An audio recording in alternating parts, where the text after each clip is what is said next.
I will request Professor Mustafizur Rahman, sir. Sir, would you please share your tips on white cataract with all of us?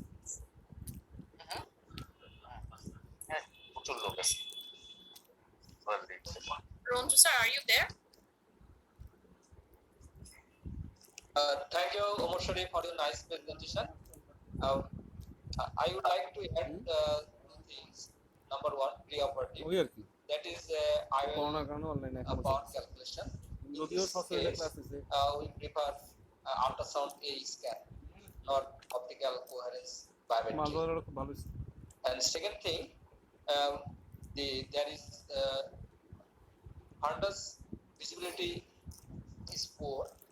Then we can do a B scan ultrasound to evaluate the posterior chamber. Second thing, there may be a chance of sensory exotropia. We should evaluate this case as because after surgery there may be a chance of diplopia, and this diplopia will resolve continuously, spontaneously. So we have to counsel these cases. Otherwise, patient satisfaction will not be up to the mark. And in evaluation, in white cataract, we should always dilate the people and see the jonules also.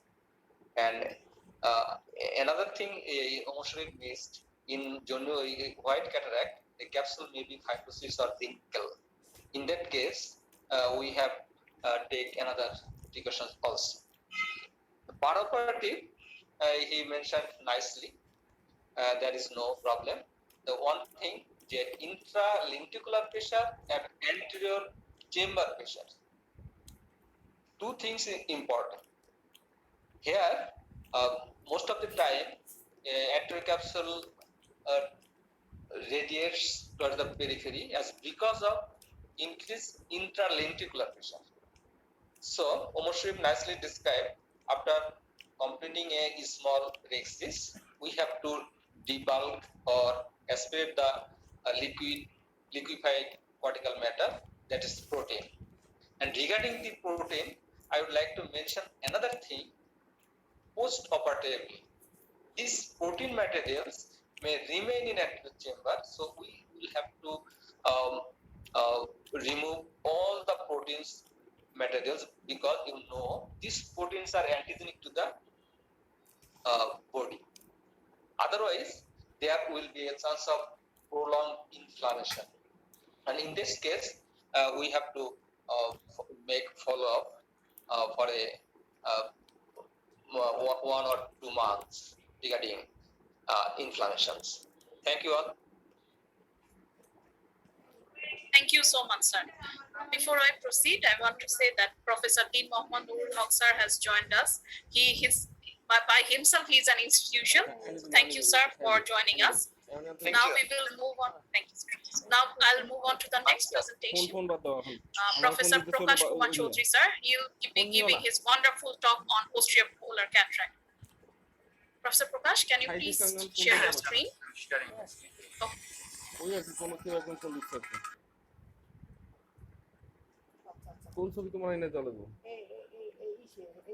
Am I audible?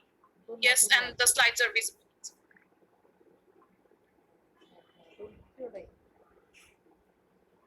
So, respected panelists and audience, good afternoon. In next few minutes, I will be share my experience about the management of posterior polar cataract. The posterior polar cataract is a rare form of congenital cataract, which is usually inherited at autosomal dominant trait, and usually they located centrally on the posterior capsule surrounded by concentric rings, which gives an appearance of bullseye. And sometimes we get a smaller satellite lesions adjacent to the central opacity. The main problem with the posterior polar cataract, it is highly associated with posterior capsule rupture because of a strong adherence of the opacity to the weak posterior capsule. So, preoperative anticipation and counseling, proper counseling is the important part of this management. Patients should be informed this type of cataract may need second surgery, and patients may not get immediate good visions after the operations. So this thing we have to inform. And to manage the posterior polar cataract, the general principles are under field anterior chamber OPD, always try to keep it not overfilled, and an optimal size dex is very crucial to manage the cataract comfortably and at the same time to place the IOL in the sulcus in the event of posterior capsule rupture. Hydrodissection and knee rotation is always contraindicated, and in this case, inside out hydrodelineation is my choice, and slow motion phaco with low infusion pressure and corresponding low aspiration flow rate and low beacon is always preferable, and aspirate the cortex and epinucleus tangentially rather than centrally, and mobilize the central plug at the end is the choice, and always inject dispersive OVD through the sideboard to prevent collapse of the anterior chamber. It's crucial in every steps of the procedure to maintain the stability of the anterior chamber. So these are the general surgical principles we have to always keep in mind to prevent split or tear of the posterior capsules. Now let's go through a case, clinical video. They are 35 years old lady having suspected posterior polar cataract. The case was started after injecting dispersive OVD through after making the sideboard, followed by cohesive OVD, and which is an ideal soft shell technique. Here I am consciously underfilling the anterior chamber to avoid undue pressure on the posterior capsule. And now a 2.4 millimeter incision is being made. Now my next step is capsulolysis. Here I am using 26 gauge band needle cystotome. My aim of exercise is 5 millimeter to manage the cataract comfortably, and at the same time I have enough anterior capsule support to place the IOL into the sulcus, and if I want to do optic capture, it will be helpful. So I achieve a very good circular rhexis. As we all know, hydrodissection is contraindicated in the case of posterior polar cataract, and I don't do hydrodelineation also, and I prefer to do inside out hydrodelineation, which is described by Dr. Ovoyar Vasavada. And to do that, I am starting the sculpting. I'm making a deep groove in the center of the posterior capsule. As you all noticed, the parameters for sculpting are extremely low. My infusion pressure is only 60 centimeter, and corresponding I have only 18 centimeter flow rate. My beacon is only 18 millimeter of mercury. As it is a soft cataract, my plan is to make a long trench also. So I achieve a deep long groove. My next plan is to do inside out hydrodelineation. So before take out the phaco probe from the eye, I'm injecting the dispersive OVD through the sideboard to prevent collapse of the anterior chamber, which is crucial in every steps of the procedure. Now I'm making inside out hydrodelineations, and to do that I am injecting very little amount of fluid with a small band hydrocannula on the side wall of the trench. As you can see over here, a beautiful golden ring, which is a clear-cut indication of successful hydrodelineations. My next plan is to proceed to remove the soft nucleus, and during fragment removal, it is very important to ensure optimal fluidic parameter to maintain the stability of the anterior chamber. Here also I am using very low parameter in a very controlled manner. The fragment removal is going on. Most of the fragment is removed. Now I can know I am suspicious something is wrong, and I'm confirmed that the posterior capsule is split here, as you can see. So now before take out the phaco probe from the eye, it's very important to inject dispersive OVD through the sideboard, prevent shallowing of the anterior chamber so that the tear does not extend and tamponate the anterior vitreous. My next plan is to do pars plana anterior vitrectomy, and to do that, here I am placing a trocar cannula 3.5 millimeter away from the limbus, and here you can see the extent of the tear. And now I inject diluted thiamcinolone to extend the vitreous. Now I proceed for pars plana anterior vitrectomy in cut eye mode with a high cut rate 4000, but my aspiration flow rate is very low, only 40 centimeter, and corresponding low aspiration flow rate and moderate beacon. Here I am using the IE cut mode to remove the cortex, and once the vitreous is clear from the anterior chamber, here I am using bimanual IE to remove the cortex from the capsular bag more comfortably. But one thing we have to always keep in mind before using the bimanual IA, the anterior chamber should be free from vitreous. So most of the cortex is removed. Now we can see, and before changing the hands, I'm injecting the dispersive OVD to prevent shallowing of the anterior chamber, which is crucial in every steps of the procedure. Here we can see the all cortex are thoroughly removed. My next plan is to implant the 4-level multi-piece IOL into the sulcus. Here I am injecting cohesive OVD under the iris and in front of the anterior capsules to create an space. Here I am using a spatula through the sideboard to support the proximal haptics of the multi-piece IOL so that it do not hit the posterior capsule. So the lens is placed in the sulcus. Now I am dialing the lens distal haptics with the dialer from the sideboard. Here we can see the lens is placed very well centered. Again, I am injecting the diluted Timolol to again check whether there is any presence of vitreous in the anterior chamber. The pupil is constricted with intracameral pilocarpine. A suture is placed in the main port, and now I am sweeping the incision sites with the spatula through the sideboard to presence of any vitreous which may gravitate due to the pressure gradient to the incision sites. Now it's time to remove the OVD from the eye. Here you can notice the irrigation pressure is very low, only 40 centimeter, and the stomal hydration was done. So that's the case. And the take-home message is preoperative anticipation and proper counseling is a very important part of the medicine. As I mentioned earlier, always underfill the anterior chamber with OVD, and optimum size capsules is very crucial. Head to dissection and knee place rotation always contraindicated. Slow motion factor is always preferable, and aspirate the cortex tangentially rather than centrally, and mobilize the cortex and epinucleus from periphery, and the central part should be removed later on, and prevent shallowing of the anterior chamber by injecting dispersively to the sideboard. Thank you so much. Thank you so much, sir. That was an absolutely wonderful video presentation, and not because complications might occur, and you have shown how to manage them beautifully. I'll ask Professor Ashraf Soik, sir. So, sir, would you please share your views for posterior polar cataract? Thank you, Dr. Mahajabi. Congratulations, Dr. Prakash, for this excellent presentation and a good video. Posterior polar cataract represents medically and surgically unique subset of cataract. They are proportionately less common than other forms of cataract. Although with the spontaneous development, as Prakash says, there is autosomal dominant inheritance, and multiple genes have been found in formation of this cataract.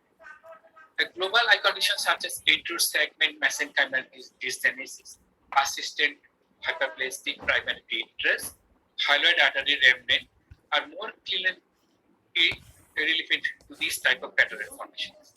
Bilateral involvement is about 65 to 80%, and when it involves the children, it may produce amblyopia.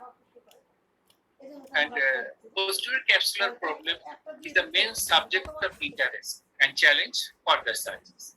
With modern technology and better understanding of the surgical technique, outcome of the surgery can be improved. Principles already operating principles Dr. Prakash have explained beautifully. It should be mentioned that about when the posterior cataract is more than 4 millimeter, it has got more chance to rupture. And during capsular axis, Prakash has said that he has done 5 millimeter capsular axis. This will help sulcus fixation at the same time. It will produce less vitreous collapse. And when uncomplicated cases, we can give IOL in the back. In case of complication, small posterior round central capsular rupture, in back IOL with single piece IOL may be given, but with careful observation and guided unfolding in its positions. Some authorities says that if after rupture a capsular axis is possible, only that is in back IOL may be given, otherwise not. Otherwise it is safe to give in the sulcus if the with a three-piece lens as Prakash is given. And when there is capsular instability, we have to go for ACIL or SFIL. Thank you and congratulations for the excellent presentation, Professor Prakash. Thank you. Madhavi. Thank you so much, sir. Now we will move to the next presentation. We have a young skilled surgeon. I myself learned my surgeries from him. So I would like to request Dr. Ishtiaq Anwar to share his videos on cataract in subluxated lens and how he manages this. Thank you, Dr. Maziba, and a very good afternoon.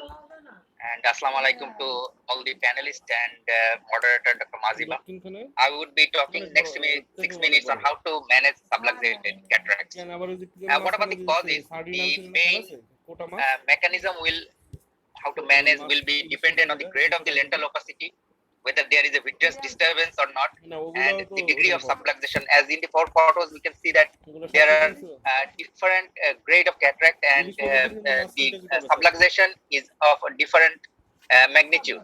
And it will also depend on how the intact zonule strength is. Like in Marfan's, the intact zonule strength is usually very good, but if it is in a pseudo-exfoliated case, the intact zonule area is also very weak. So this we'll have to keep in our mind. And if we see this photograph, this is a Marfan case, and we can very clearly see that the subluxate area is towards the other side, but we can see the zonules, and these are usually very tough, and it does not vitreous does not prolapse through here. But in this picture, we can see that there is already a vitreous disturbed area within the zonular area. And in the case, this was a young case, there is hardly any zonules in the subluxated area. So we have to keep in this mind and manage the vitreous accordingly. And if I just say that 2 of the most difficult steps during management is the capsulorhexis, performing the capsulorhexis, and then bringing the back to the center. So I will just start with this video, and this was not a very big subluxation, 180-degree subluxation, but as we can see that even puncturing the capsule is so hard because there is no zonular tension and the bag moves whenever we try to do a capsulorhexis. So a little puncture was made with a 26 needle, but whenever we were trying to propagate it, it becomes very difficult. So in this sort of cases, we need to support the bag. And this can be done with many ways. Different surgeons use according to their skills and interest. In this one, I have used a Sinskey hook. Dialer can be also used to stabilize the capsule and then complete the capsulorhexis. In the next video, here the lentil opacity was little bit harder than the previous one, and the subluxation was less fast. The capsulorhexis went under the iris because of the subluxation. So capsular hook was used here. And one tip when we use capsular hook, I would say that use multiple hooks so that the tension is equally distributed along the capsulorhexis margin. And the iris hook also can be used, but it is sometimes sharp and can cut the capsulorhexis margin.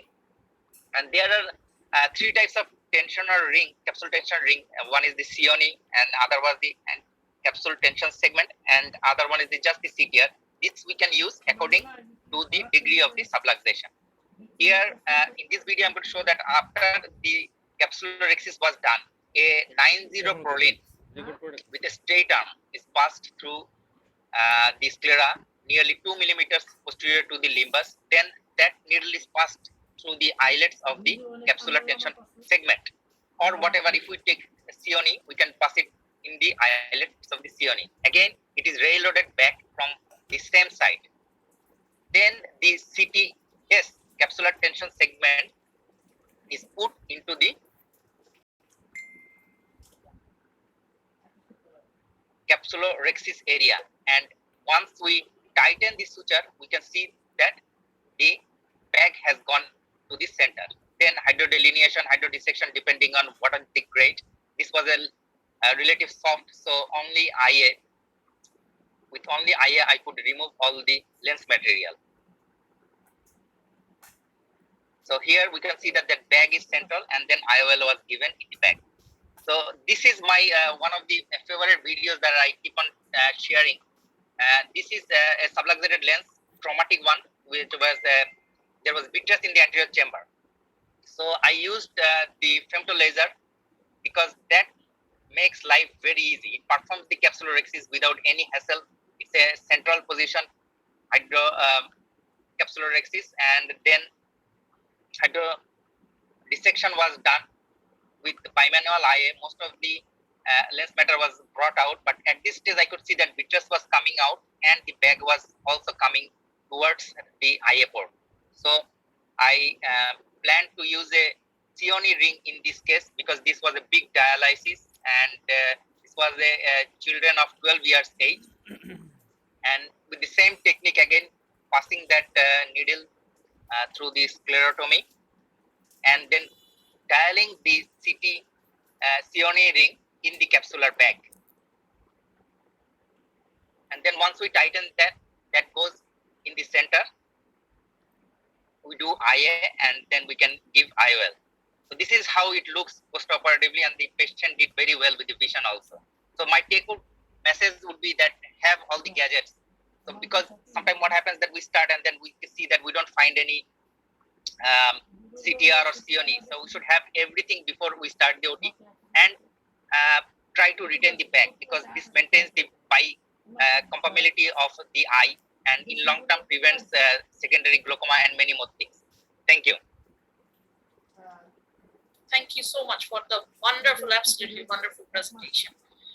Now I'll move on to Professor Anisur Rahman Anjum, sir. Sir, would you please share your tips for the, suppose the beginners, they see subluxation when they start their cases. How should they proceed? What should they do, sir? Professor Anjum, sir.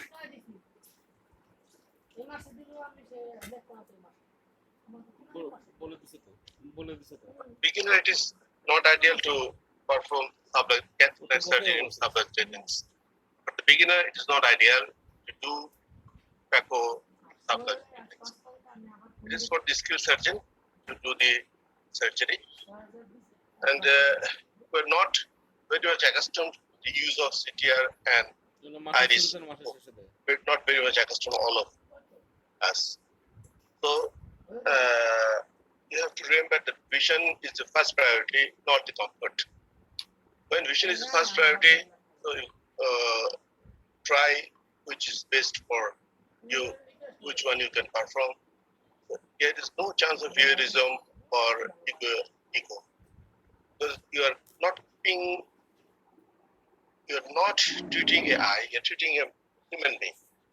So to remain this thing, then I think, and before that, counseling is a very important part of surgery. Any surgery that is very important to do counseling, but is the maybe the outcome of this case. And in India, first case was there was 180-degree subluxated lens. So done it very well. When there is more subluxation, in this case, I don't know how to perform. Because I do not do surgery in subluxated lens. I always prefer to do SICS in this case. So I have very few experience to do surgery with subluxated lens phaco. Thank God. Thank you so much, sir. So that was our learning. So whatever we are comfortable with, and that there should be no ego because it's the patient, not only an eye, that we are performing surgery on. Thank you, sir. ভাই আপনার লিস্টটা একটু Now আপনি we will be moving on আপনি to আমারে our পাঠায়েন না। next আপনি হচ্ছে যে আপনি এখন যেটা করবেন, আমি এতক্ষণ অনেক পেশাল I করছি would তো আমার like মাথা মতো ব্যথা করতেছে আর কি। আপনি invite যেটা Dr. হচ্ছে যে Firdaus Akhtarjoli, আপনি Madam, এখন হচ্ছে যে Associate কে Professor, এগ্রি please করছে share জাস্ট her শুরু থেকে presentation আমাদের কথাবার্তা on শুরু থেকে cataract জাস্ট ধরে ensomnia. ওই নাম ধরে টিক মার্ক মারতে থাকে। এটা হচ্ছে যে আপনার আধা ঘন্টার কাজ। তারপরে হচ্ছে যে যেগুলো হচ্ছে যে আপনার কনফার্ম করে নাই সেগুলোর নাম নাম্বার আপনি হচ্ছে যে গ্রুপে দিয়ে দেন। কুমার আপু আছে, এরা হচ্ছে যে আপনার সাথে কনফার্ম করে, বা আপনিও কল করে হচ্ছে যে আপনি তাদেরকে কনফার্ম করতে পারেন। Assalamu alaikum and very good afternoon. Today my topic is phacoemulsification in small people.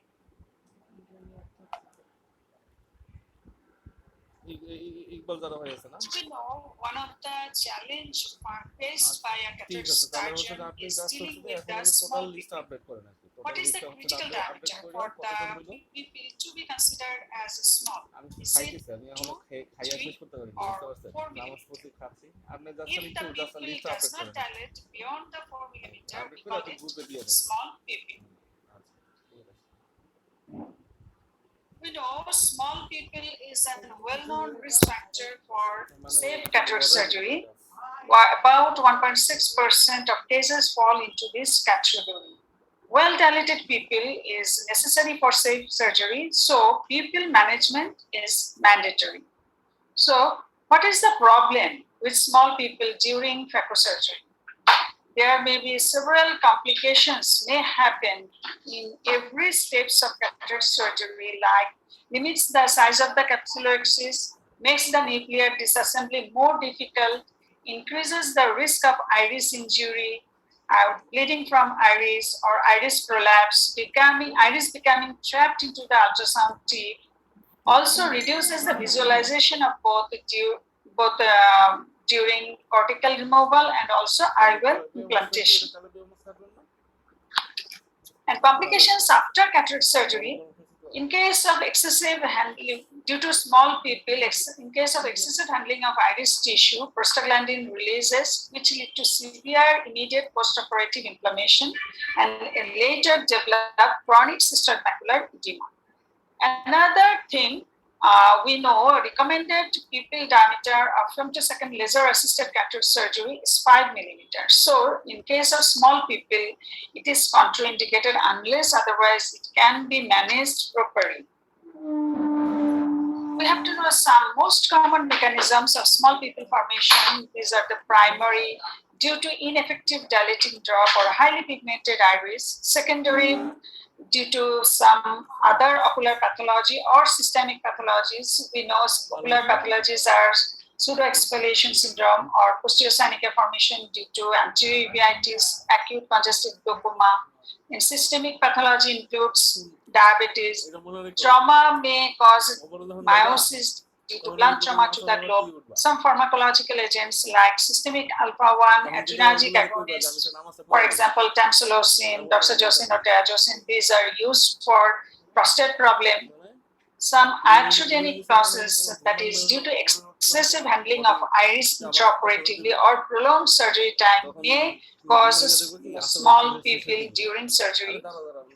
Another point is age or developmental due to senile meiosis or congenital meiosis or microporia pupil. In these cases, we faced several problems in every steps of cataract surgery. So, management of intraoperative meiosis includes preoperative protocols, and also we have to look after perioperative some maneuvers. Preoperative protocols includes preoperative assessment and preoperative medications. And perioperative maneuver also includes pharmacological techniques and also some mechanical pupil stretching techniques. Preoperative preoperative assessments includes, at first we have to identify the patients who are likely to have small pupil.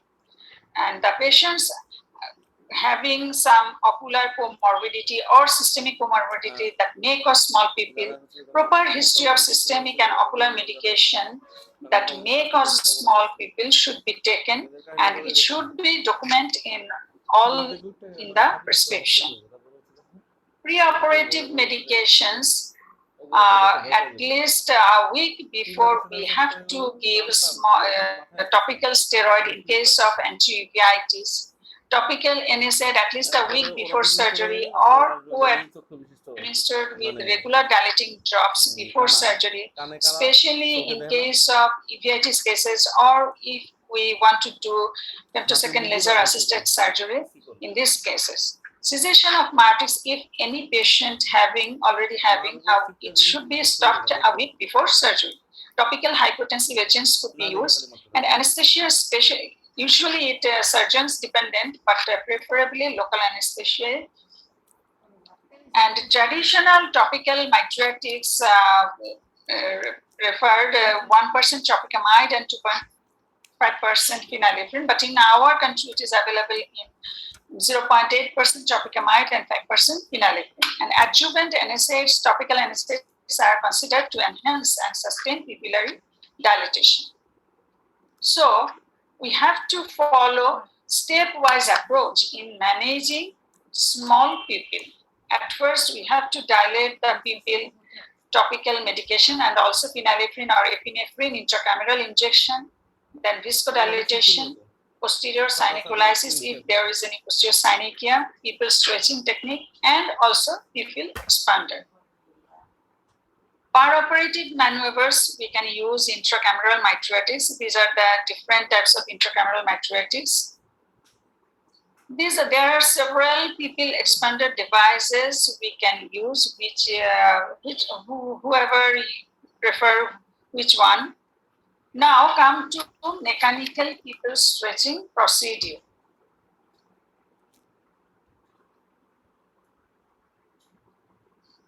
And at first, any pupil stretching procedure, before any pupil stretching procedure, we can use viscoelastic substance, and we use here Sinskey hooks in two different paracentesis, and intention is to create horizontal and vertical stretching to create sphincter tear for pupil dilatation.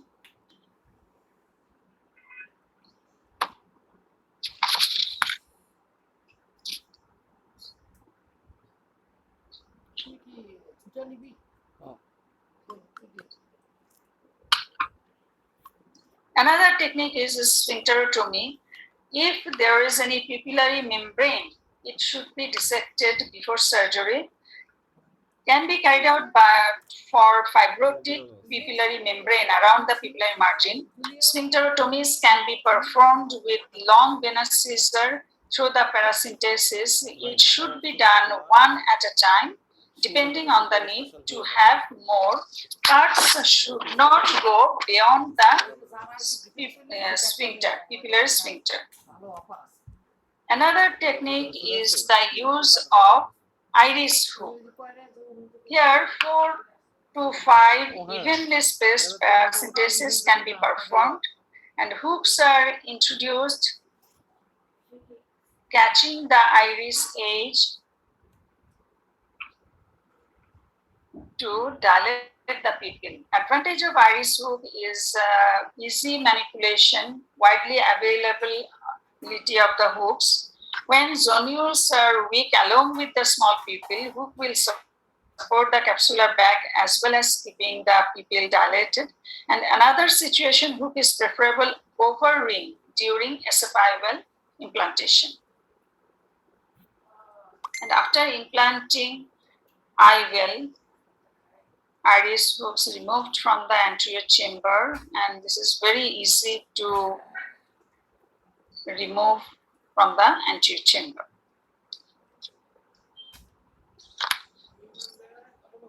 Now, another expanding tool is Malagin ring.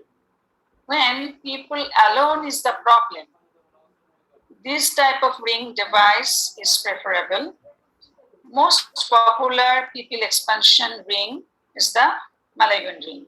It is square-shaped device and a foldable device made of polypropylene, easy to manipulate inside the eye, and this device injected into the eye in anterior chamber with the help of injector, and also it can be removed from the anterior chamber with the injector.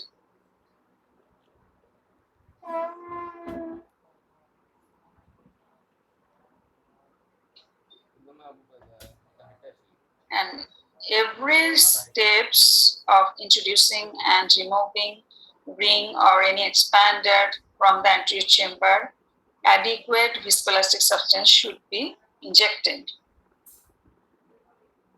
So there are several implantation pearls for pupil expanding ring or devices, which should be done under, it can be done under topical anesthesia, and their if it is done under topical anesthesia, we should inject intracameral lidocaine and phenylephrine into the anterior chamber. Don't overfill the anterior chamber with the viscoelastic substance. Position of the injector tip should be close to the iris margin, and we should slowly withdraw the injector while expelling the ring. If the pupil is so small, try to stretch at first and then use bimanual technique while engaging the scrolls. Now another ring is B-hex ring. It is very much softer and more elastic than previous one. This can be inserted easily through the 2.5 millimeter incision. At first, we have to give viscoelastic substance, and with the help of forceps, it can be introduced into the anterior chamber. This ring have 6 notches and 6 flanges. 3 flanges with hole and 3 flanges without hole, alternately placed, and without hole flanges will remain above the iris.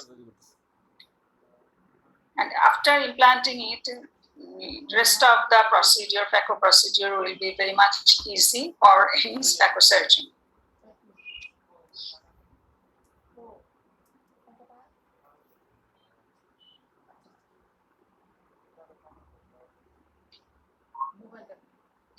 As it is very much soft and elastic, it is very easily removed from the anterior chamber. These are this is Malaguin ring and this is B-hex ring.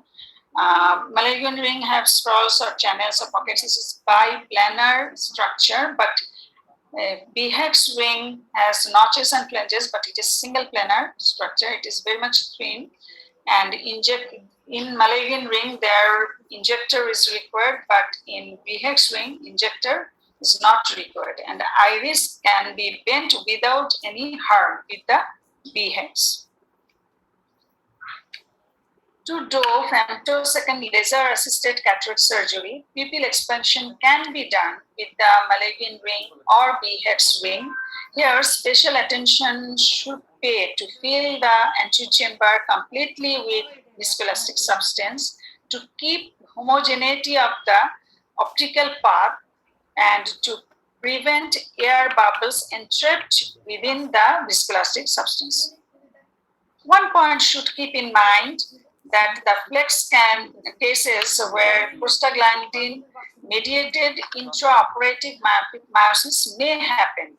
So NSAIDs should be given topically 1 to 3 days before the surgery, and which could reduce the chances of pupil constriction, and also that can reduce the early postoperative inflammation and lastly chronic cystoid macular edema development. In conclusion, in small pupil cases, recommendation is to follow the stepwise approach to dilate the pupil or expand the pupil.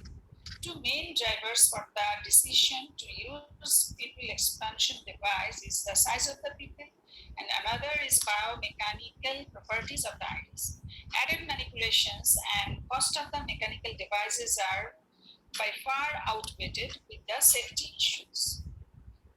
Thank you all for your patience here. Thank you for a very extensive and wonderful explanation on how to manage small people. Now I will go over to Dr. Saiful Islam Bhuiyan sir to please share his tips on small people with cataract. Thank you very much for giving me the opportunity to be a panelist in this session. And also I shall offer my thanks to Dr. Jolie for her beautiful presentation. She covered everything from A to Z, and not much is there to comment. But what I would like to say is that among the 1.6% of the patients with small pupil less than 4 millimeter, there is a good epidemiological figure. Among these, almost 50% are due to pseudo exfoliation, and rest includes tamsulosin, then iritis, posterior synechia, and other causes, pyrogravir and other causes. So I shall give emphasis on pre-operative evaluation of the patient, as if we dilate the pupil in the outpatient department, record the size of the pupil, then it will save us from a surprise on the operation table. As most of the time, we, the surgeons, we are not able to examine the patient in the OPD. It's usually the resident doctors or junior doctors they will do this. So the protocol should be to dilate the pupil, examine the lens as well as the fundus if visible, and record everything. So this is important. And another thing is small pupil formally, I think with experience, it is possible to do phacosurgery even with 4 millimeter, but less than 4 millimeter maybe it is difficult, and other devices, pupil expanding devices should be used. I personally do not like cutting sphincter and stretching, mechanical stretching with Coughlin hooks, as they permanently damage the sphincter and keep the people in dilated position and induces remarkable photophobia. So my preference is either disposable iris hooks or BHEX, as these two devices are readily available in the market, and as they are manufactured in India, they are also cheaper. But the malleable ring, I don't know, it should be very expensive. Even in Western world, it is very expensive. So we shall give more emphasis on iris hooks and BX device, and we shall guide our trainees, junior doctors. They can do small people, but under guidance of senior. So with this, I would like to wrap up my comment and thank everybody, especially Dr. Jolie, for her beautiful presentation. Thank you. Thank you so much, sir. Now we will move on to the next presentation. We have our teacher, and who's a wonderful surgeon as well as a wonderful teacher, Professor Jalal Ahmed, sir. Sir will be presenting on phaco in compromised rhexis.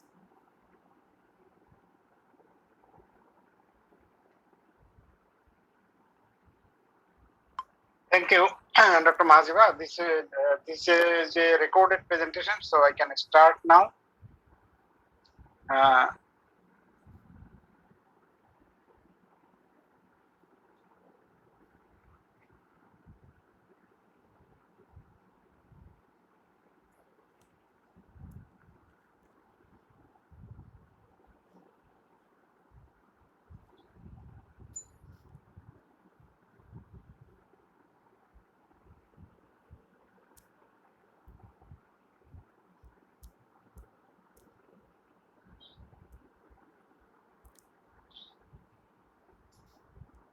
Now there's no sound.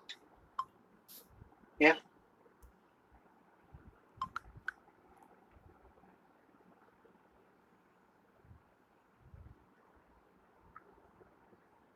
Sir, we cannot hear anything. We can see the Oh, presentation. yes, sorry. Then what I should do? Sir, maybe you can just present it if there's no sound. Just play it and present it. No, there was a sound.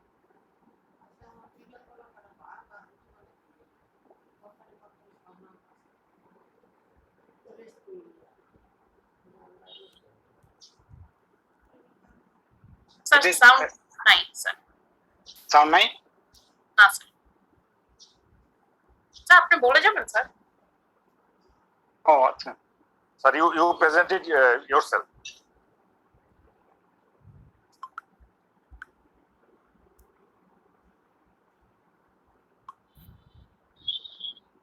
Phaco,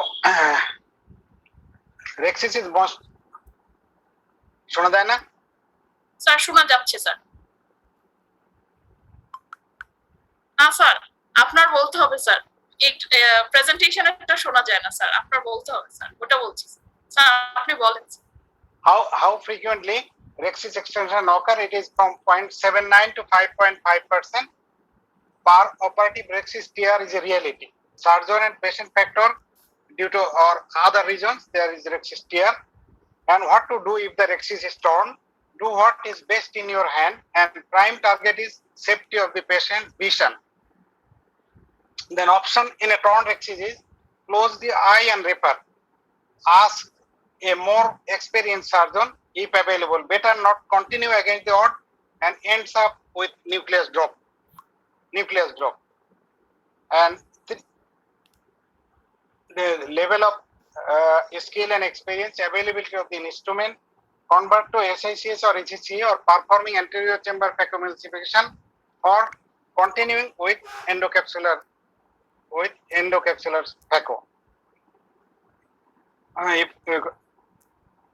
type of the cataract, location of the tear, timing of the tear out, and performance, presence or absence of comorbidity, whether there is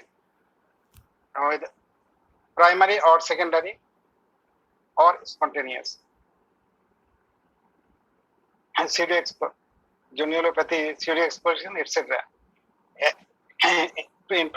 Avoid before starting hydro and phaco, avoid progression to a posterior rupture, phaco and IA away from the torn area.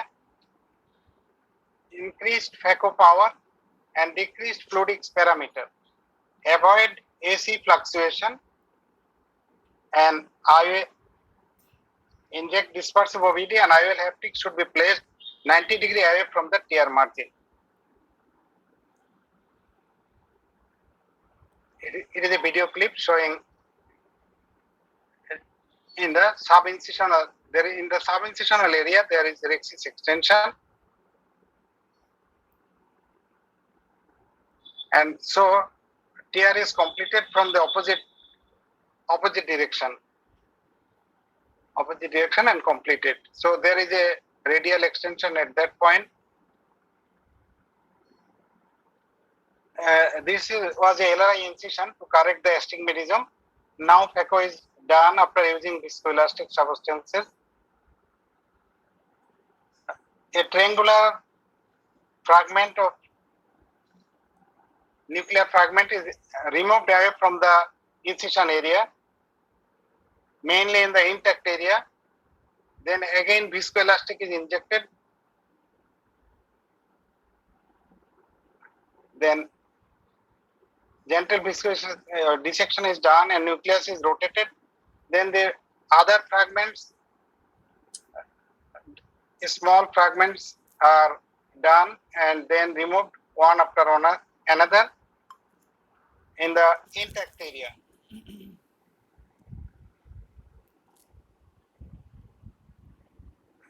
Then all the fragments are removed, then viscoelastic is injected, and the cortical matter is cleaned in the usual way. In the tear area, bimanual was used and the lens was injected. The IOL is implanted in such a way that it was a panoptic trifocal IOL. The haptics are placed in the bag, but it is away from the tear area, torn area. Now the IOL is in the bag. Monetization is done in the usual way. After 2 weeks, the vision was 6/6 and N5.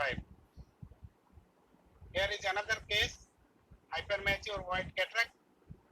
There was Argentinian flag sign in white cataract. Sudden extension of the capsule, And now the liquid cortical matter was excreted under the bag, and debulking is done with the phaco tip, the liquid cortical matter. Then with the venous scissor, incision is given in the hemi-torn rhexis, and then with rhexis forceps, the rhexis is completed in the distal half. Distal half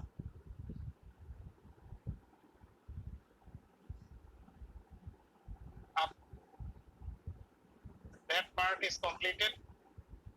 Viscoelastic is injected, and gradually the nuclear fragment is removed and cortical matter cleaned up, and the IOL is now injected into the bag, but it is ensured that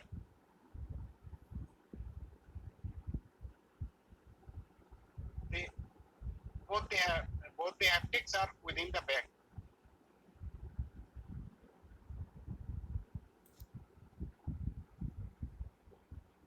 Then the viscoelastic is cleaned using bimanual irrigation and aspiration, and the lens is nicely remain in the bag. Here is another white cataract. The rhexis is done, but in the away from sub-incisional area during extension of the tear, there was radial extension, and in the similar way, rhexis is completed from opposite side, but there was a radial extension. Using the phaco, the liquid cortical matter was removed. I avoid the initial torn area. Using the phaco tip, I make a triangular segment in the distal part. Using the power, I just make a triangular fragment and try to remove the triangular fragment first away from the torn area. Then viscoelastic is injected, and gradually the rest of the nucleus is moved away from the torn area, and one after one, all the pieces are removed. You see, it is not a very hard cataract, so it was not difficult to remove. Then, but parameter was a bit low than normal.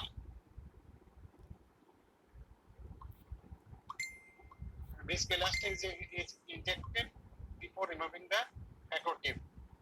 Now the cortical matter are clean using coaxial IA,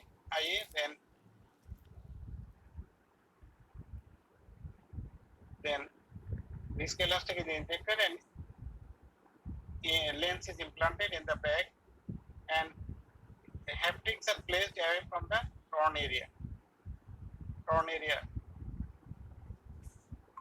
and then the wound is closed. Here is another case.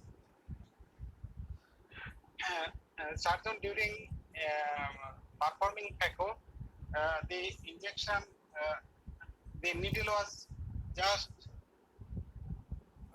forced out of the needle, and it the cystitome just torn the capsule. Then the needle is moved away, viscoelastic injected, and with using scissor, the torn rhexis is removed, and the viscoelastic is injected, and phaco is completed away from the torn area with using low parameter, because it was not a hard cataract, but there is a tear in the center. During the first with needle, there was a tear, but the TA was injected, diluted triamcinolone, then bimanual anterior vitrectomy was done. Then using bimanual eye, the cortical matter was used, Then 3-piece IOL is given in the sulcus. After placing the lens in the sulcus, the myotic was injected and the eye was closed. And this was due to cystitome trauma. Here is another case. During femtosecond laser, the wrong parameter was used by the technician and used just faulty setting of the femtosecond laser, and instead of breaking the nucleus, the femto just crushed the capsule. Multiple pieces. These red area are just broken pieces of the capsule. Then using a micro scissor, the torn piece of the capsule are removed. Viscoelastic is injected, and using Rexis forceps, surgeon is trying to complete the Rexis as much as possible, and then আমার দরকার নেই, আমি তো জানি কেন। তুমি মনে আছে তো? হ্যাঁ। আচ্ছা, তোমার দ্বিতীয়, 10 টাকা পাঠাই দেই যাই কি now তোমার বিকাশ as it was femto fragmentation was done with femto laser, so fragmentation was not difficult, and these fragments are removed with phaco using gentle power. আমি Then viscoelastic is injected. Then using bimanual IOL, the cortical matter was clean, and the IOL was just injected in the bag. Mobile recharge কি করব না send money করব Lastly, it was possible to implant the IOL in the bag. Monetization done, and the eye was closed. And this is another case. Here is Sorry, sir, secondary. just stick to interpose. Sir, we are running short of time. We have two more presentations. I think it is the last one. During hydrodissection, it was, but during removal of the soft lens material, there was secondary tear. দাও 20 টাকা দিয়ে তোমার take দিই যে তোমার side There was secondary tear during hydrodissection, and after removal of the soft cortical matter, on the right side there was a tear extension. The cortical matter was removed, cleaned, and then the IOL was injected. Normally, this was a toric IOL, তোমার কাছে তুমি আমি কিন্তু পাঠাইছি 20 টাকা and the IOL was just finally placed in the original pre-calculated area, and after 4 weeks, it was in 75-degree axis. তারপরে And this toric IOL, actually after 2 weeks, it was in the same position. বিকাশ দেয় It is in the same position. So, wound is closed. কি ব্যাপার Yeah. The-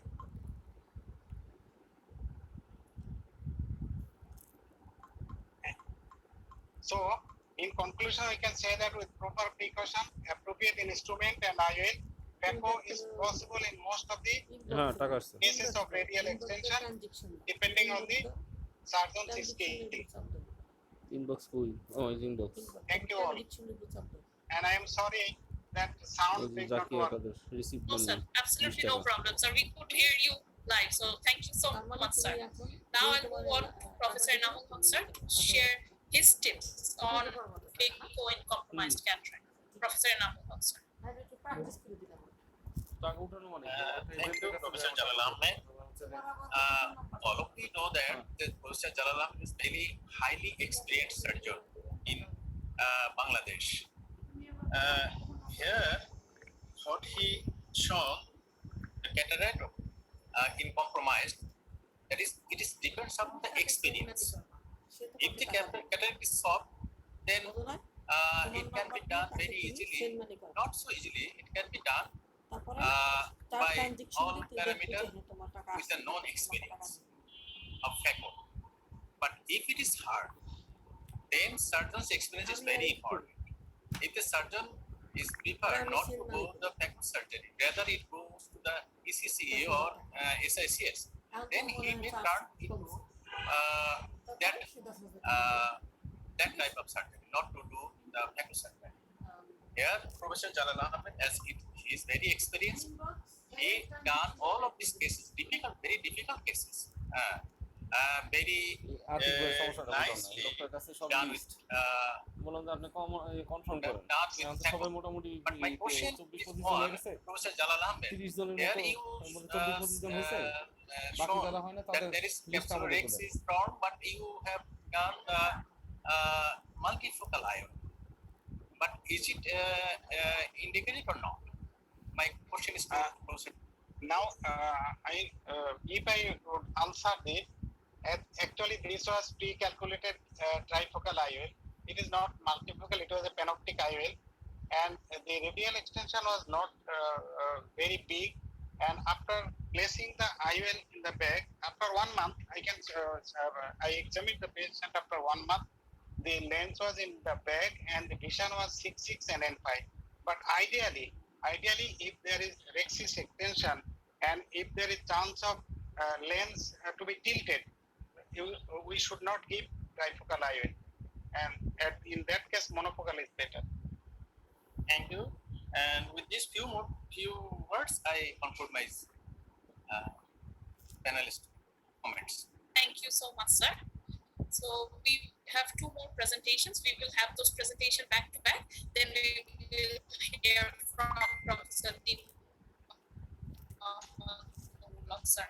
So at first, I would like to invite Mohammad Mostaq Ahmed to present his presentation on femtolaser assisted cataract surgery. Dr. Mostaq, please share your screen. Dr. Mostaq. Yes, I am sharing screen, please.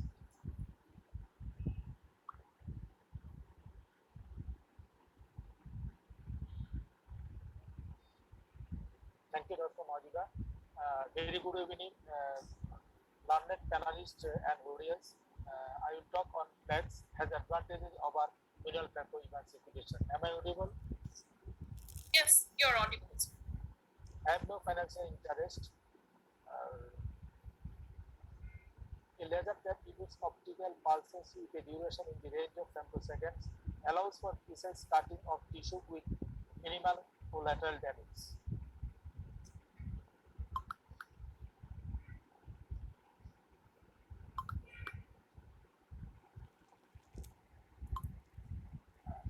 It acts by photodisruption. It produces plasma which expands and causes a shockwave, cavitation and bubble formation. Approved for the cataract surgery in 2010.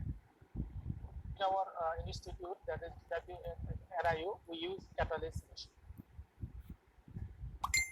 Good surgical outcome and less complications depends on well-constructed incision, central, regular, adequate size rexis and using less phaco energy and phaco time. In manual clear corneal incision, it may cause imprecise tunnel length and geometry, leads to wound gap, poor wound healing, and increased chance of infection and astigmatism. Well-constructed incision can prevent some of post-operative complications like endophthalmitis. Effective lens position is very important for good reflective outcome. Capsulation is the first important step for phaco surgery. In manual phaco capsulorhexis, it may be irregular, decentered, and may run away, especially in white cataract. In white cataract, it is very difficult to do centered, regular, well-sized rhexis, hampering effective lens position. In another video, rhexis run away towards the periphery, so very difficult to continue the phaco surgery. May need to do SICS instead of phaco surgery in case of manual phaco surgery. In this video, Here it takes more time to complete rexis due to double rexis, so increases phaco time, that is more surgical time and more chance of infection and complication. Some studies shows that in flax, 51% reduction of average phaco power and 43% reduction of effective phaco time during lens fragmentation. So less postoperative corneal edema and very early rehabilitation of patient in flax.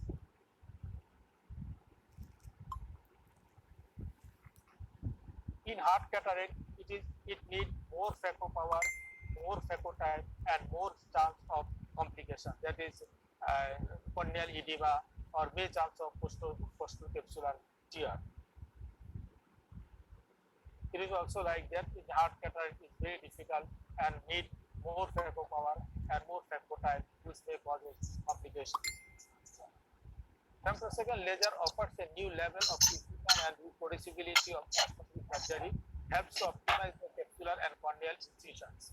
The steps are capsulotomy, lens fragmentation, main incision, side port incision, and corneal relaxing incision.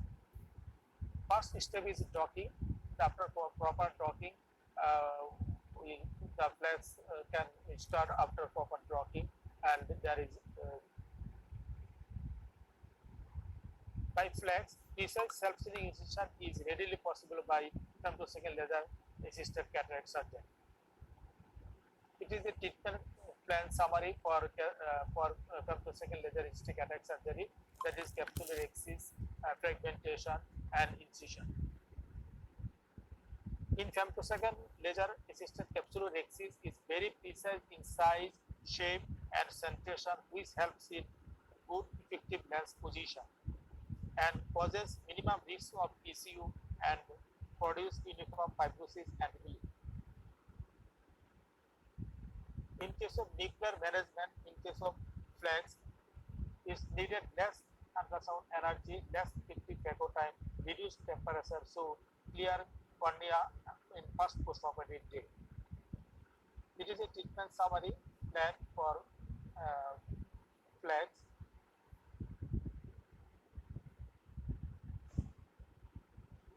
OCT images, then capsular rexis,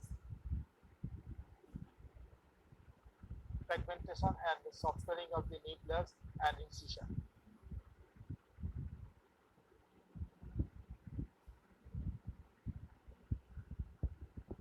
Very good central regular capsular rexis and softening of the nucleus by flax, and which helps easy removal of the nucleus, so early rehabilitation of the patient and less complications. Another video, central regular round capsular rexis and softening of the nucleus, so easily removed by using vacuum without power or very less power.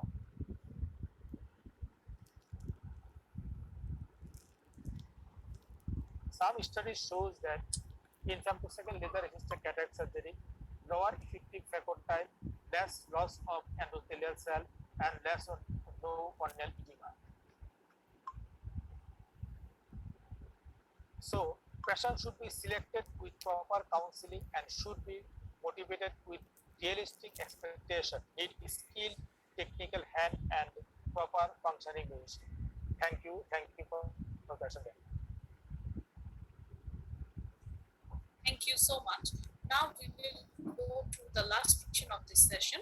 I would like to request Dr. Abdul Rakib Tushar sir to present on premium IOLs.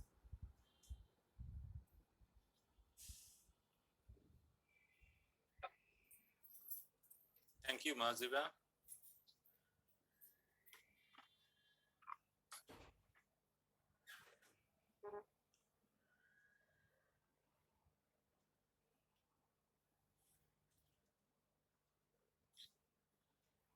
Can you see my screen? Yes, we can see. Okay. Assalamu alaikum and very good afternoon to all respected teachers and respected audience. Today my topics is premium IOL. I have no financial interest of this presentation. All we know the history of IOL, the first intraocular lens is treatment cataract surgery was implanted by Sir Harold Bridley at around 1950, around 70 years back. But after lot of time, the future of the lens given as a new parameter, quality of vision by the premium IOL. We have learned how to manage them with the good outcomes and make sure we take steps to continue making them better. Managing patient expectation and proper education is critical to its success. Times have changed. Cataract surgery is rapidly evolving. Patient expectation have increased, and I need to keep up with this expectation. Patient expectation for almost any type of eye surgery have been shaped by dramatic improvement of technology. Patient expectations now include high success rate and with low complications. The growing expectation of patients are superior quality of vision, excellent uncorrected visual acuity outcomes, decreased dependence on glasses in all activity. What are the types of premium lens? These are considered premium intraocular lens because they have advantage featured beyond those found in basic single vision IOLs. In the pictures, you see that after cataract removal, there is a clear vision, good vision, and the great vision. The great vision brings by the premium IOL. No one is perfect. That's why pencil have erasers. That means IOL with premium IOL correction, there is also some limitation.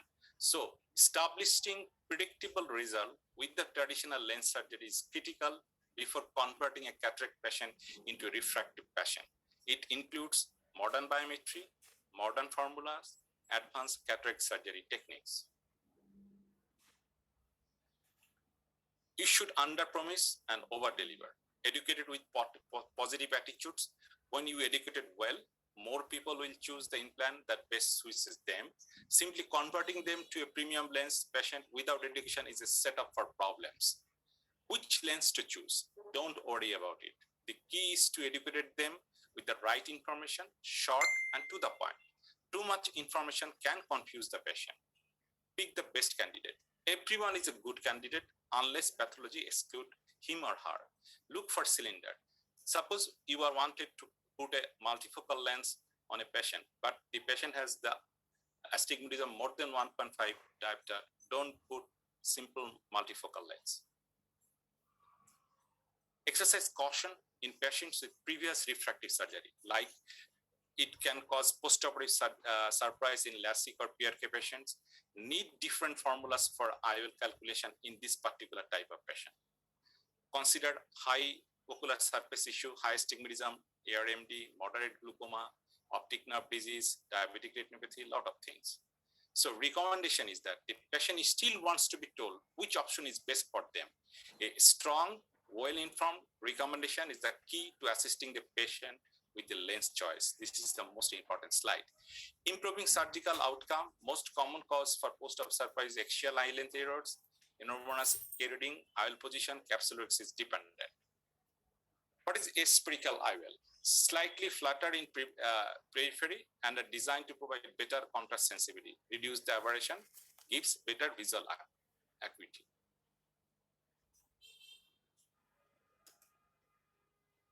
But in case of aspheric IOLs, it needs perfect centration, decrease depth perception, relatively expensive, not much difference in photopic condition, and in older age group, not for previous hyperopic refractive surgery.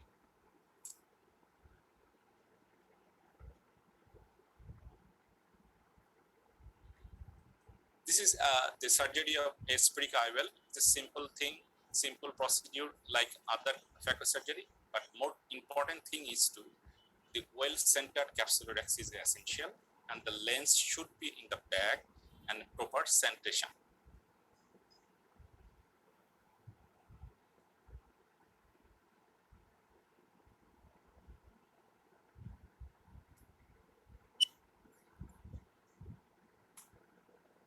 Same, this video also is spheric IOL. The axis should be 5 to 5.5 millimeter and well centered. Do all the steps of basic phacoemulsification and put the IOL. And before wound sealing, seal the wound. You should be confirm that the lens in the well centered within the capsular bag.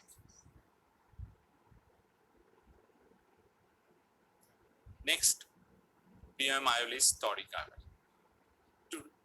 Why we use the toric IOL? It reduces the pre-existing astigmatism, but it needs appropriate centration, fixation, and stability without rotational movement. Modern cataract surgery is more of refractive surgery.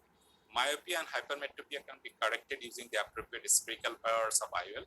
However, approximately 20% of patients, remember, 20% of patients who undergone cataract surgery have more than 1.25 diopter astigmatism. It can be corrected by toric IOL.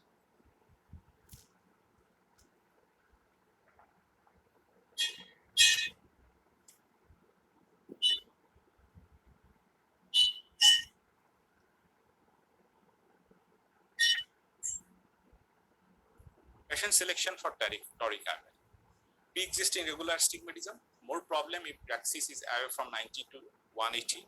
Regular and smooth keratopy is Myers with orthogonal steep and flat meridian. What are the contraindications for toric lens? Irregular astigmatism, distorted keratometry, a lifelong patient history of satisfaction with the spectacular cylindrical corrections, large eye, that is white to white distance more than 12 millimeter. Toric IOL power calculation is very important. It needs precise keratometry, and you should consider the surgically induced astigmatism. Every incision changes the cornea. Closer to the center, larger the incision, more effect on corneal curvature. Other factor affecting the inner is either preoperative corneal astigmatism, suture use, patient age. In addition, there is a variability from patient to patient. Overall effect can be summed up with vector analysis. We can put all the normal biometry information in the axis of toric IOL calculator. It includes patient data, keratometry, IOL spherical power, surgical induced astigmatism, and incision location. And it will give this this screen where you put all the information. An output screen recommended the IOL model and spherical equivalent power, optical axis placement, magnitude and axis of anticipated residual astigmatism. Like this. This is the approximately alignment for the toric alignment, and this is the incision marking. What are the steps? It's reference marking done prior to surgery with patient upright. Do reference marker placed at limbus 180 degree apart. Axis marking. Tips: dry the conjunctiva with the swab. Enhanced marking at 309 clock. It lasts throughout the surgery. Usually, what I did the marking in the slit lamp preoperatively because it is the upright position. Patient's eye is stable and it gives the appropriate and accurate reference marking. It can be done, but also in the OT table before the surgery.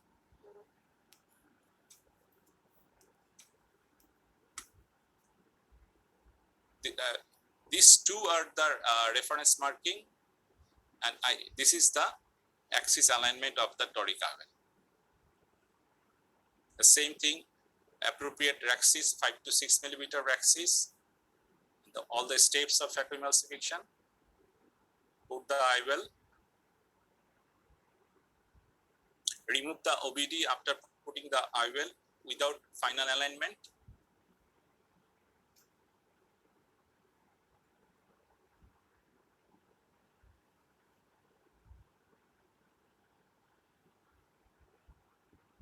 And after removing the OBD, you just finally align by the tucking the IOL in the capsular bag.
Recording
in progress. Learning process whole life, and I am always ready to accept better new changes in surgical procedures. And we know that the newer technique is coming up in the surgical field day by day. One should actually follow the technique he or she is comfortable with. Today, I think the relatively younger middle-aged and senior surgeon presented the papers, and I think I have learned many new things today, also from the colleagues. I think I have missed the paper of Dr. Sharif. I think he presented the white cataract management or the Morgagnian cataract management. In white cataract management, I think the most important thing is the intralenticular pressure. And we must see preoperatively the condition of the geniole and the ocular hypotonia, pseudo exfoliation, and also we should have the findings of the B-scan and the ECC. And also the surgeon preoperatively should done the retinal function test and the optic nerve function test, because we don't know what is behind the white cataract.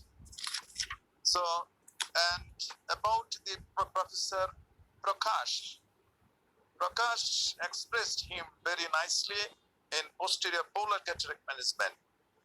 And one thing we should know that the posterior polar cataract, in 50% cases, there is a pre-existing gap in the posterior capsule.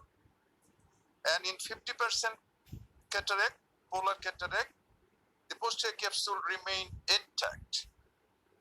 The problem lies with the pre-existing gap. Here only the question of skillness and the technique and the phaco-dynamics, etc. comes. How to keep the anterior face of the vitreous intact, this is the main thing. We should not disturb the interface of the vitreous. So to keep the disc of the posterior polar cataract in situ up to the end of the surgery, if surgeon can keep the posterior disc of the posterior polar cataract intact or attached to the posterior capsule, it is better. And then carefully, it is better to hydrodelineate always, not the hydrodissection. Then in hydrodissection can open up the posterior tear before the surgery. So we can go for hydrodelineation and no dialing of the nucleus or cataract. and keep all parameter in the FECU as long as possible. Don't allow SE to collapse anytime. If possible, softly remove the disc of the posterior polar cataract at the end of the surgery. Very softly, manually, you can lift it up little bit and place the IOL in the back, and then remove the disc of the posterior polar cataract from the antechamber, maybe by soft irrigation or by the visco delivery. So, and they constrict the posterior people, constrict the people always after the surgery, and also keep the retinal surgeon ready standby always for nuclear drop down or for cortical drop down or visco drainage to the posterior chamber. Everything can cause postoperative complication. So it is better to keep the retinal surgeon ready by your side. And Dr. Istiak, he has shown us the management of the subluxated lens nicely. This is wonderful. He has actually given us different types of the CTR ring and the use of those rings. So I think, to me, the amount of the subluxation is very important. Up to 180 degrees subluxation is, I think, is easily manageable. Beyond that, 270 subluxation is very dangerous. And age of the patient is also important. In case of younger patient, 180 degree subluxation is not a matter, but in case of elderly patient, it is very difficult. So try to dilate each and every patient before surgery. It must be seen by the surgeon operating before surgery in his private chamber, in his clinic, or in outpatient department. You must see the patient after dilatation. Then you will find a lot of information before surgery. Dr. Jolie, actually she presented cataract in small people, and if the people is 4 millimeter in size or less than that, this is the small people. So the small people diagnosis must be done pre-operatively also. If the surgeon is not aware of the small people before surgery, so then in that case, serious complication can happen. So in your chamber or your outpatient department, the patient should be dilated. Try to understand the cause of the small people. Is it because of the synechia or because of the prolonged use of the, say, miotic, or it is because of the other cause, or so you should know it. Or the people irises are the refractory to the dilating agent. So you should know the cause. So there are different systems. Once upon a time we used to do the stretching. For stretching, using the stretching, first we stress the people, and also we use the viscodilatation after stretching, or sometimes with the help of the viscoelastic, that is a viscod, we can perform, we can dilate, we can keep the people mid-dilated, and you can perform the surgery. Iris hook, another thing. Iris hook also, we are using all of the cataract surgeon use the iris hook. Recently, in Bangladesh, we can also find this newer equipments of pupil expander. Pupil expander, Jolie already shown 2 types of expander. We can use that also. But the problem is, to me, if the people suddenly constrict, dilated people, you are doing surgery nicely, but suddenly people can be constricted. It is constricted like a normal people, far operatively. You are stuck because you have done the rhexis, hydrodissection. Now you are getting ready to do the phaco surgery. And then suddenly you find that the people is constricted. There is no reason. You don't know the reason, but the people is constricted. In that case is the problem. So in that case, I think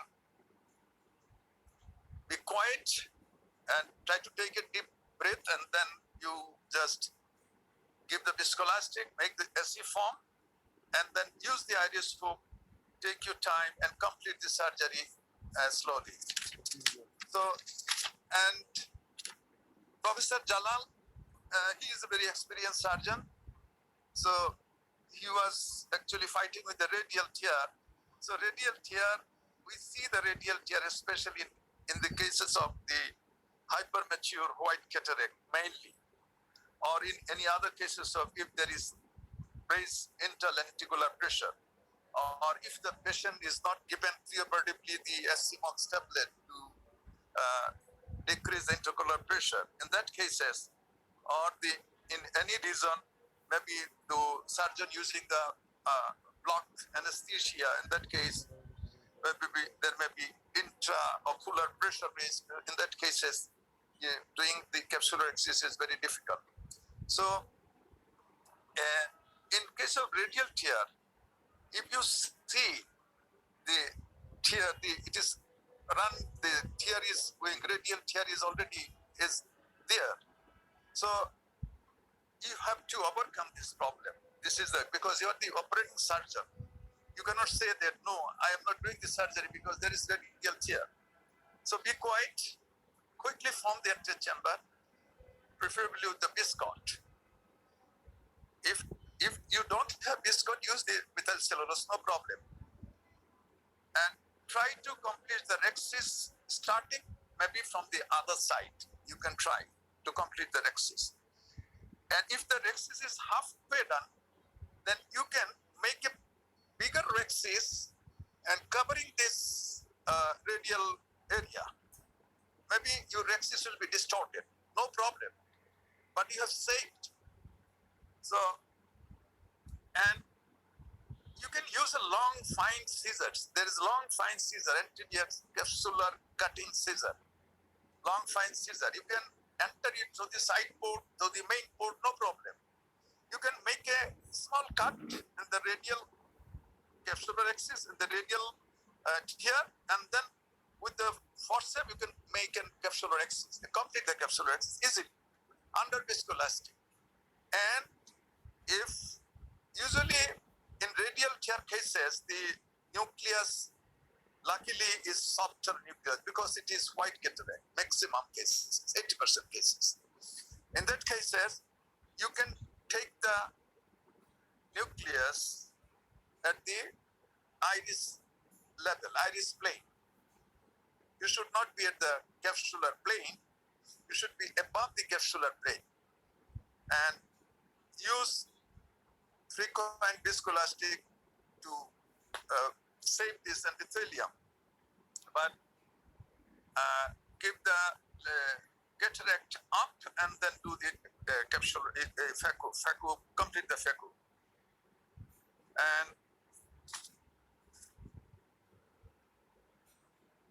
And another important thing is that the placement of the IOL.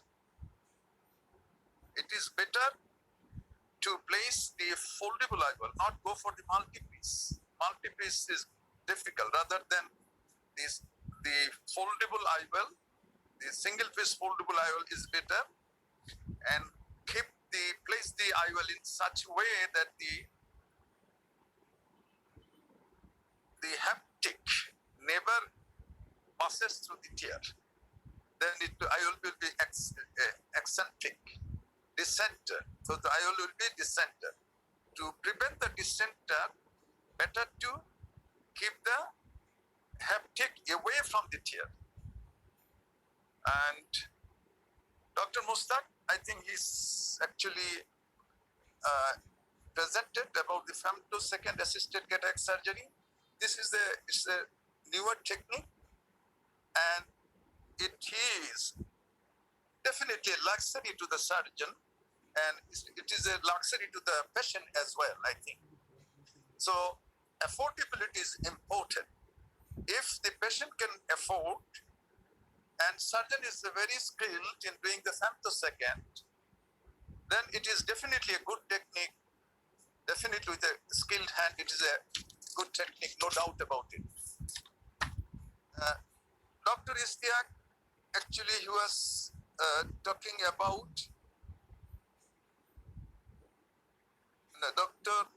premium IVL. Dr. Tosar was talking about the premium IVL. Premium IVL, definitely the trifocal, the toric IVL, these are the premium IVL. But in case of the premium IVL, important is the person with no financial constraint. We should talk to the patient about the premium IVL. By your experience, you can understand who are the patient who can take this premium IVL. You can decide it sitting in your chamber. You can actually judge the patient who can take this premium IVL. And the patients who actually deliberately tell the surgeon, please give me a lens so that I can avoid the glasses. I am fed up with the glasses. I don't want to use these glasses anymore. So in those cases, you can tell about the trifocal IVL. Please do not invite extra problem in your life by saying that the patient no glasses is required post-operatively with the premium IVL. Please don't say like that. Your life will be hell with some cases. And in front of all the patients, she will shout, the doctor has taken the big amount of money, giving me a best lens in the world, but how I can see anything near or anything distance is blurred now. So they will say a lot of things in front of your other patients. Better say this is the best IVL. This is the best IVL. Like this, say it is Range Rover, the Mercedes-Benz. You give this is a Toyota, this is Mercedes, or this is the Range Rover. You can say like that. This is the best IVL. If you can afford it, you can take it. There's no guarantee that some amount of glasses may be required post-operative. If the glasses do not require after the surgery, then you can take the extra benefits. I have done the surgery so carefully so that you can avoid the glasses. You can take this benefit. So these are the things also the same thing with the toric IVL. This is a rewarding surgery, and the very important is IVL power and the axis determination. Uneven full surgery also important.